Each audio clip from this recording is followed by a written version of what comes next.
बच्चों, पाठ विद्युत धारा का चुंबकीय प्रभाव में आज हम बात करेंगे बायो सावर्ट के नियम की। बच्चों, है क्या कि ये बायो सावर्ट का नियम वैसे तो आप लोग क्लास 10th में पढ़ चुके हो, लेकिन यहाँ हम इसका विस्तृत रूप पढ़ेंगे। होता क्या है, जैसे मैंने आपको इससे पहले इलेक्ट्रोस्टैटिक पढ़ाई है, जिसमें विद्युत्की में हम लोगों ने देखा कि एक गॉस की प्रमेय मैंने आपको पढ़ाई थी कि गॉस की प्रमेय की सहायता से कोई भी आकार में, जैसे कोई भी आकार के रूप में अगर आवेश वितरित है, चाहे आवेश एक डोरी में हो, चाहे आवेश गोले के रूप में हो, चाहे आवेश एक चादर, एक समतल चादर के कारण विद्युत क्षेत्र निकलवाया था, चाहे आवेश एक विद्युत चादर के रूप में वितरित हो, उसके कारण हम आवेश के कारण, चाहे वो किसी भी रूप में क्यों ना वितरित हो, उसके कारण हम कुछ दूरी पर विद्युत क्षेत्र की तीव्रता निकाला करते थे गॉस के नियम की सहायता से। यहाँ बच्चों, चुंबक में बायो सावर्ट के नियम का जो हम प्रयोग करेंगे, हाई स्कूल में केवल हम लोगों ने बायो सावर्ट का नियम पढ़ा है, इसके अनुप्रयोग नहीं पढ़े हैं। यहाँ हमारे पास बायो सावर्ट का नियम पक्के को पढ़ने के साथ साथ इसके अनुप्रयोग भी समझने हैं। है क्या कि जिस प्रकार विद्युत्की में गॉस की प्रमेय की सहायता से हम विद्युत क्षेत्र की तीव्रता निकालते हैं, उसी प्रकार चुंबक में, चुंबक की यूनिट में हम बायो सावर्ट के नियम की सहायता से हमारी जो धारा है वो किसी भी आकार के तार में प्रवाहित हो रही हो, किसी भी आकार के चालक में प्रवाहित हो रही हो, और उस किसी भी आकार के चालक के कारण जिसमें धारा बह रही है, अब हमने आपको कल बताया था कि कोई भी धारावाही तार जिसमें धारा बह रही है वो अपने चारों ओर चुंबकीय क्षेत्र उत्पन्न कर सकता है। तो अब हमें ये समझना है कि जब किसी चालक में धारा बहेगी तो उसके कारण जो चुंबकीय क्षेत्र उत्पन्न होगा वो कितना होगा।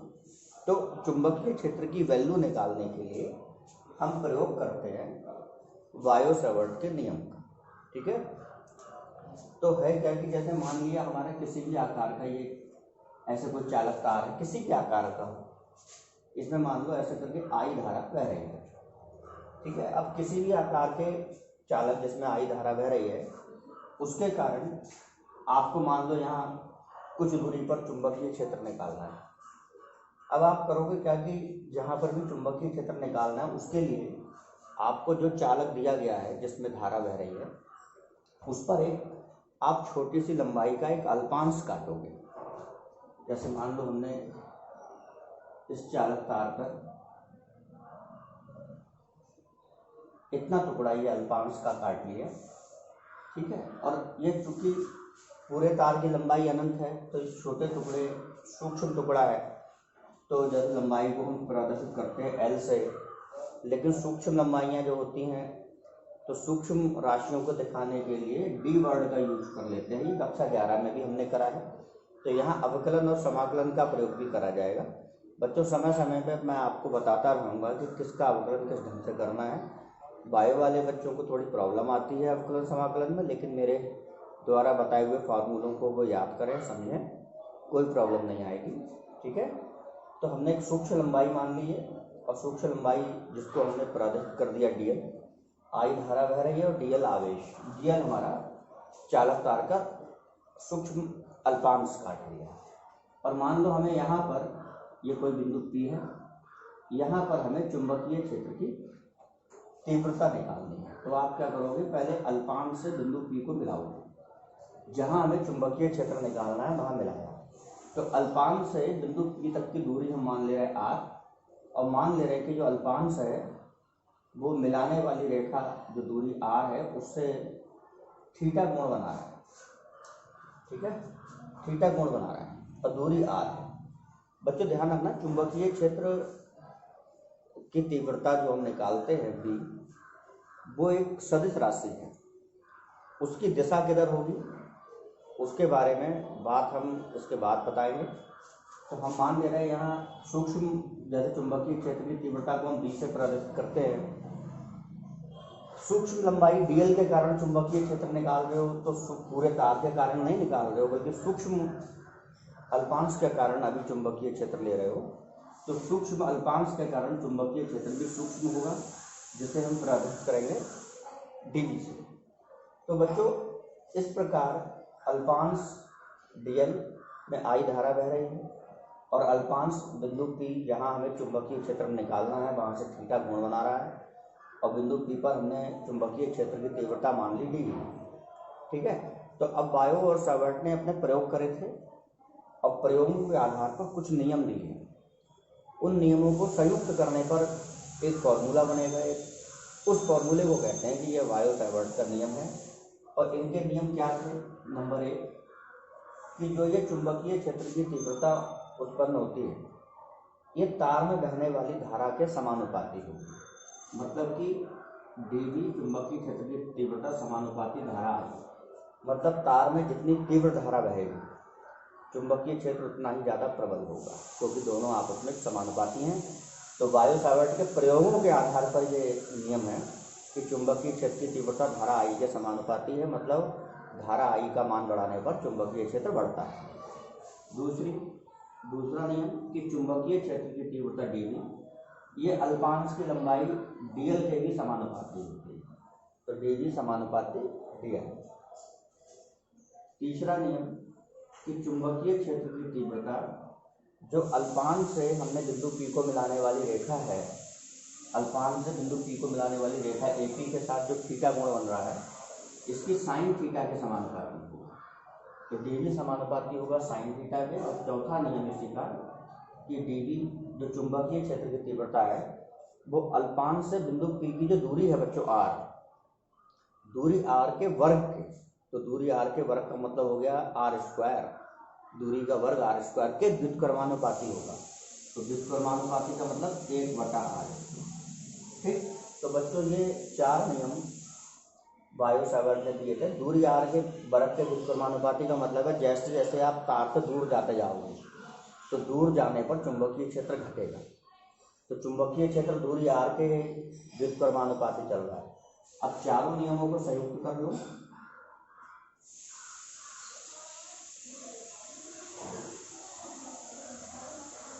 चारों नियमों को संयुक्त करने पर देखो एक नियम बनाएंगे कि dv किस किस के समानुपाती है, किस किस की व्युत्क्रमानुपाती है।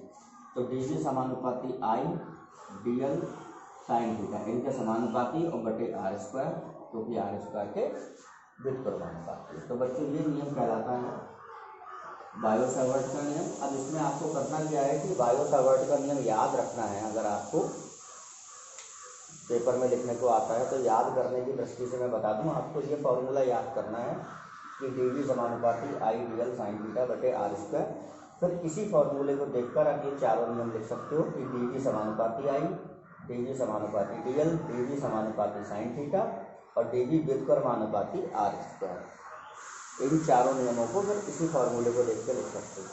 अब इसमें देखो हम एक काम और करते हैं कि dv समानुपाती चिन्ह हटाएंगे तो बराबर का चिन्ह लगाकर एक कांस्टेंट लगाएंगे।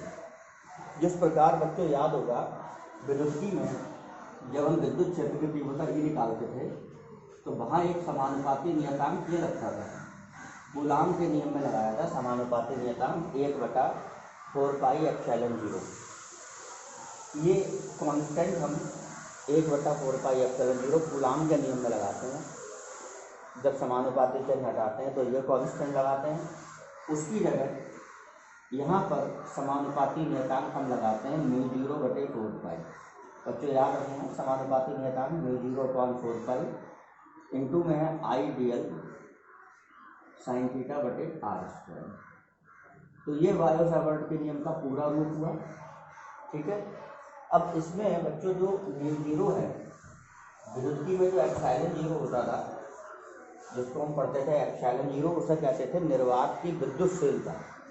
लेकिन यहाँ पर यहाँ μ0 जो है इसे कहते हैं, वहाँ कहते थे ε0 को निर्वात की विद्युतशीलता, यहाँ कहते हैं μ0 को निर्वात की विद्युतशीलता नहीं, ये चुंबक का पार्ट है, चुंबकशीलता। ठीक है, और यहाँ μ0 का निश्चित मान होता है, μ0 का मान 4π × 10⁻⁻⁴। तो आगे से याद रखना है, जब हम आगे सवाल हल करेंगे न्यूमेरिकल समझाएंगे तो हम वहाँ μ0 का मान 4 पाई गुणा 10⁻⁻7, ये इसका म्यू0 का मान ये लगाया करेंगे। ठीक है, इसके अलावा बायो सेवर्ट के नियम का बच्चों देखो सदिश रूप बना सकते हो। जैसे आपने एक फॉर्मूला हमने 11th क्लास में बताया था, जैसे A क्रॉस B, दो वेक्टरों की क्रॉस गुणन का A क्रॉस B बराबर AB साइन थीटा, ऐसे लिखते हैं। तो उसी प्रकार जैसे देखो क्या लिखा हुआ है आइडियल साइन थीटा, तो जो ये पार्ट लिखा हुआ है आइडियल साइन थीटा, तो A की जगह I है, B की जगह DL है और साइन थीटा की जगह साइन थीटा है। तो इसी चीज़ को अगर हम A क्रॉस B के फॉर्मूले के रूप में लिखना चाहें तो लिखेंगे इससे तुलना करके I क्रॉस DL, ऐसे। ठीक है, तो अगर हम इस फॉर्मूले में बायो सेवर्ट के फॉर्मूले में ये लिख दें dV बराबर μ0/4 pi into I dl sine theta की जगह I क्रॉस DL बटे r²। तो बच्चों ये जो फॉर्मूला बना ये कहलाता है बायो सेवर्ट के नियम का सदिश रूप, इसे कहते हैं बायो सेवर्ट के नियम का सदिश रूप। और बच्चों ये जो चाहे ये बायो सेवर्ट के नियम का फॉर्मूला या यूज करो चाहे ये करो, बात एक ही है।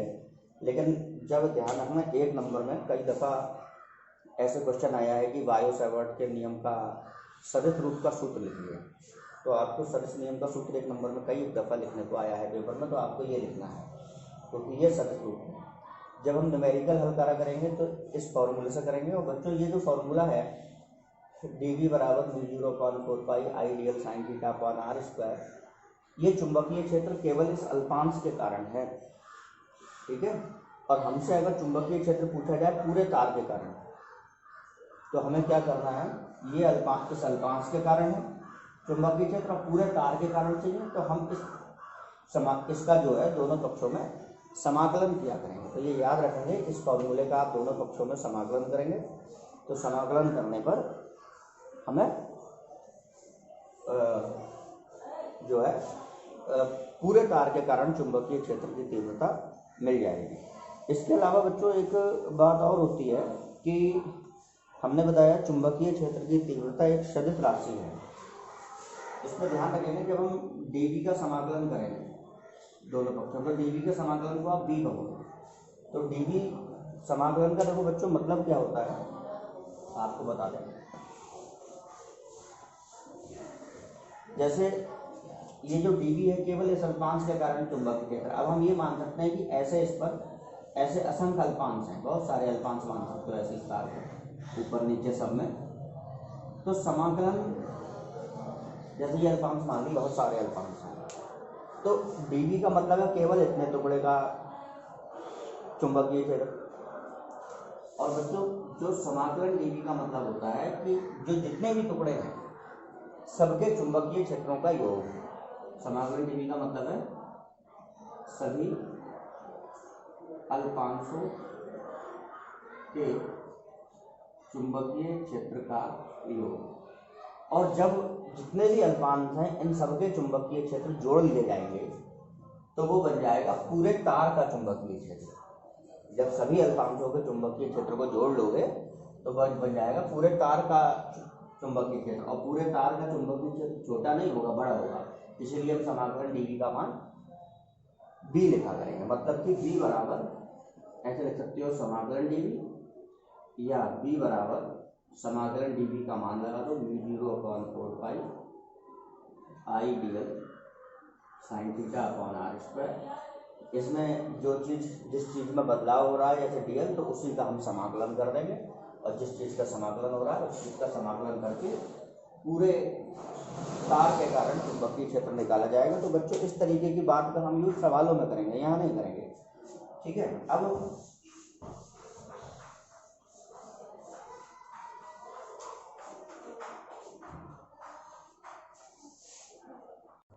इसके बाद बच्चों एक क्वेश्चन आता है कि बायो सेवर्ट का नियम और कूलाम का नियम जो विद्युत क्षेत्र निकालते थे, दोनों में समानताएं क्या हैं और दोनों में देखो बच्चों विषमानताएं क्या हैं।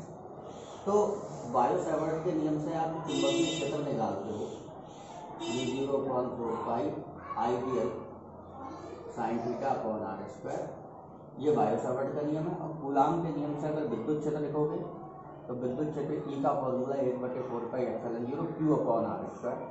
तो सूक्ष्म चुंबकीय क्षेत्र लिख रहे हो तो सूक्ष्म आवेश लिख लो डी।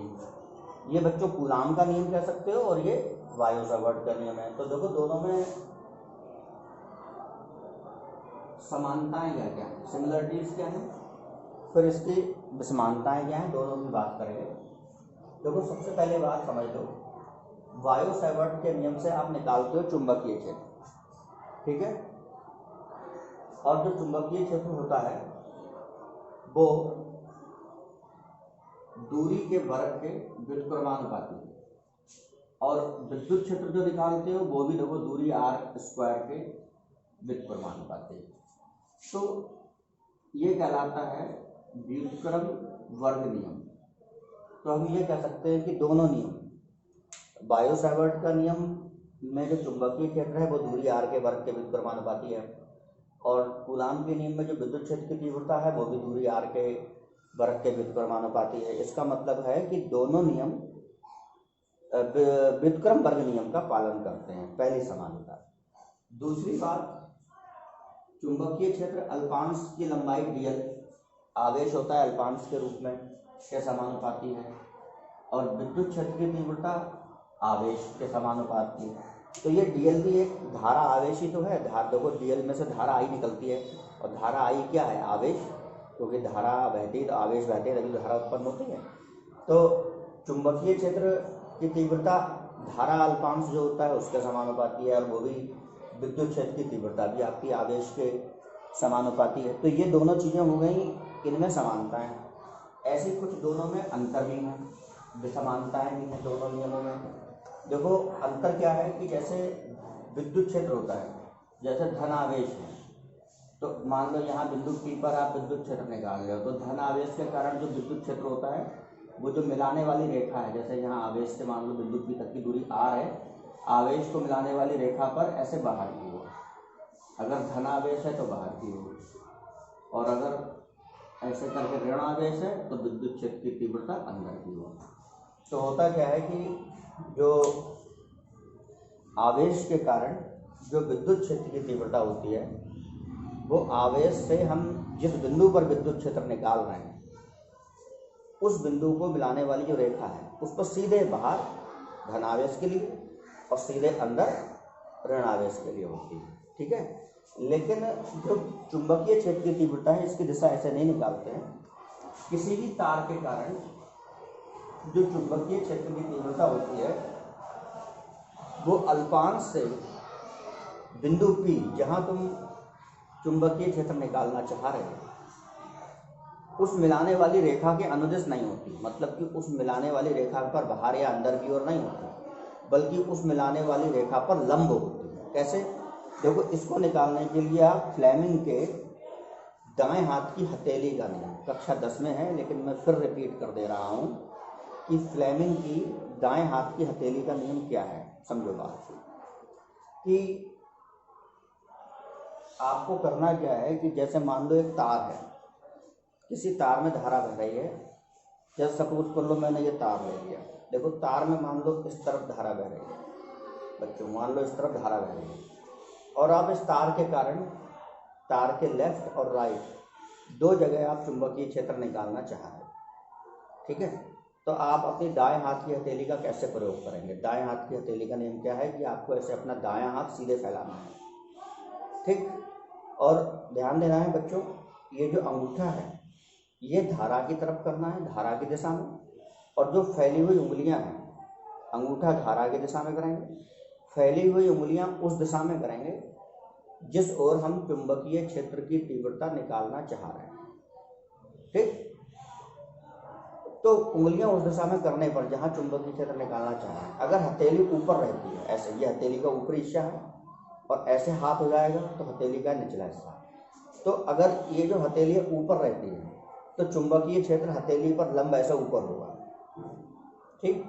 और अगर हथेली ऐसे आ जाती है तो चुंबकीय क्षेत्र हथेली पर लंब लेकिन नीचे की ओर होगा, जिसको हम हाई स्कूल में भी लिखते थे, या फिर बता दें फिर भाषा ऐसे लिखते हैं जब पेपर में आती है तो हम पेपर में ही मानते हैं तार हमारा ऐसे ज़मीन पर लेटा हुआ है, तो जब ऐसे हथेली पर लंब आती है दिशा ऐसे, तो हम कहते हैं ये कागज़ है, कागज़ के तल के लंब ऊपर की ओर, और ऐसे दिशा आती है तो बोलते हैं कागज़ के तल के लंब नीचे की ओर। तो कैसे निकालते हैं दिशा, जैसे मान लो ये तार है बच्चों, तार में मान लो धारा इधर बह रही है, इस तरफ धारा बह रही है, और मान लो इस तरफ धारा बहने के कारण हमें इधर चुंबकीय क्षेत्र निकालना चाह रहे हैं, तो हम देखो ये अपने दाएं हाथ कैसे चलाएंगे कि अंगूठा करेंगे धारा की दिशा में। तो देखो हमने अपना अंगूठा धारा की तरफ कर लिया, और धारा की तरफ अंगूठा करने के बाद उंगलियां इधर कर दी जिधर हम चुंबकीय क्षेत्र निकालना चाह रहे हैं। मतलब अंगूठा धारा की तरफ हो गया, चुंबकीय क्षेत्र निकालना चाह रहे हैं हम ऐसे, ठीक है। अब चुंबकीय क्षेत्र हम ऐसे निकालना चाह रहे हैं इस तरफ, तो हमारा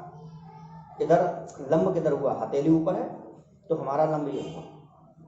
तो अंगूठा धारा की तरफ करने पर उंगलियां उस ओर कर दें जिधर हम चुंबकीय क्षेत्र निकालना चाह रहे हैं। तो चुंबकीय क्षेत्र की दिशा ये है, जो ये वाला पैर है, मतलब कि लंब ऊपर की ओर, मिलाने वाली रेखा पे नहीं, लंब ऊपर की ओर। और अगर मान लो आपने धारा इधर ही है लेकिन चुंबकीय क्षेत्र इधर चाह रहे हो विपरीत दिशा में, तो आपको हाथ ऐसे मोड़ना पड़ेगा, जैसे अंगूठा इधर लेकिन उंगलियां देखो इधर कर लें जिधर हम चुंबकीय क्षेत्र निकालना चाह रहे हैं। उंगलियां मोड़ लें। अब हथेली हमारी देखो नीचे हो गई, और हथेली नीचे हो जाने का मतलब है कि अब लंब नीचे हो गया, और लंब नीचे हो जाने का मतलब है कि चुंबकीय क्षेत्र की दिशा कागज के तल के लंब नीचे की ओर है। तो चुंबकीय क्षेत्र जो होता है वो हमेशा मिलाने वाली रेखा पर लंब होता है, चाहे वो ऊपर की ओर हो चाहे नीचे की ओर हो। और फ्लेमिंग के बाएं हाथ का नियम, दाएं हाथ की हथेली का नियम ये कहलाता है, दाएं हाथ की हथेली का नियम। इस नियम को अगर पेपर में लिखने को आ जाए तो कैसे लिखोगे, ऐसे समझ सकते हो कि यदि हम अपने दाएं